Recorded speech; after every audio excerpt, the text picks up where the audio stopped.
ಯಾವನಾರ ಸಾಹೇಬ್ ಹೆಸರಿಗೆ ಮಾಡಿದ್ರೆ ಯಾವನ್ ಮಾಡಿರ್ತಾರೆ ಅವನಿಗೆ ಜ್ಞಾನ ಹಾಕೋದು ಗ್ಯಾರಂಟಿ। रियासत की कांग्रेस हुकूमत 5 गारंटीज तो आवाम को दे रही है, लेकिन अब कांग्रेस के एक एमएलए ने छठी गारंटी का ऐलान भी कर दिया है। जी हां, श्रीरंगपट्टन हल्के के कांग्रेस एमएलए रमेश बंडी सिद्धेगौड़ा ने अपनी जानिब से छठी गारंटी का ऐलान किया है। और इस गारंटी की खुसूसियत ये है कि ये सिर्फ मुसलमानों के लिए है। कांग्रेस एमएलए रमेश बंडी सिद्धेगौड़ा ने कहा है कि सरकारी जमीन अगर मुसलमानों को दी गई तो ऐसे अफसरों को फांसी देना गारंटी है।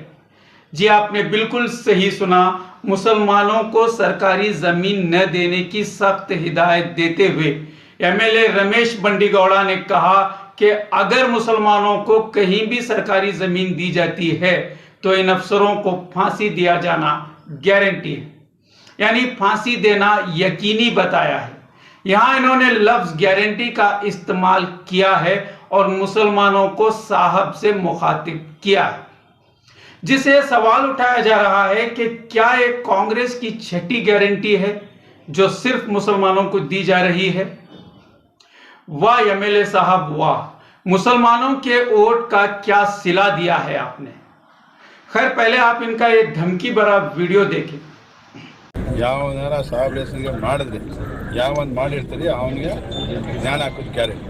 ಯಾವನಾರ ಸಾಹೇಬ್ ಹೆಸರಿಗೆ ಮಾಡಿದ್ರೆ ಯಾವನ್ ಮಾಡಿರ್ತಾರೆ ಅವನಿಗೆ ಜ್ಞಾನ ಹಾಕೋದು ಗ್ಯಾರಂಟಿ।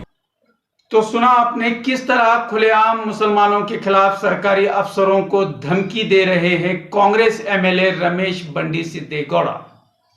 सरेआम सरकारी अफसरों को जान से मारने की धमकी देने वाले इस एमएलए के खिलाफ रियासत के मुसलमानों में इस वक्त नाराजगी देखी जा रही है। अवाम का यह सवाल है कि इलेक्शन में मुसलमानों के हाथ जोड़कर पांव पड़कर वोट लेने वाले इस एमएलए ने आज अपनी औकात दिखा दी है और सरेआम मुसलमानों के खिलाफ जहर उगलने का काम किया जा रहा है। अब यहां यह बात भी गौरतलब है कि अपने फराइज अंजाम दे रहे सरकारी अफसरान को धमकी देने वाले और मुसलमानों के खिलाफ जहर उगलने वाले एमएलए की इस घिनौनी हरकत पर वजीर आला सिद्धरामैया और नायब वजीर आला डीके शिव कुमार ने अब तक चुप्पी क्यों साधी है। अब तक किसी एक भी कांग्रेस लीडर ने इसकी मजम्मत तक नहीं की है और इस पर कोई बयान भी नहीं दिया है। आखिर इस मामले पर इतना सन्नाटा क्यों है? क्या यही मुसलमानों से हमदर्दी है? क्या मुसलमान सिर्फ वोट बैंक है जिसे आप इलेक्शन में इस्तेमाल करोगे, उसके बाद उसी के खिलाफ इस तरह की खुलेआम धमकियां दोगे। अफसोस सद अफसोस, ये मुसलमानों की वफादारी के मुंह पर एक तमाचा है। रमेश सिद्धेगौड़ा की यह हरकत शर्मनाक है, आइन की खुलेआम धज्जियां उड़ाने वाली यह हरकत है। इस घिनौनी और घटिया हरकत के बाद भी क्या वो एमएलए के ओहदे पर बैठने के काबिल हैं? आईने हिंद की कसम लेकर जिस ओहदे पर ये फाइज थे, आज उसकी धज्जियां उड़ा दी। क्या इसके बावजूद उन्हें पार्टी और ओहदे पर बरकरार रहना चाहिए?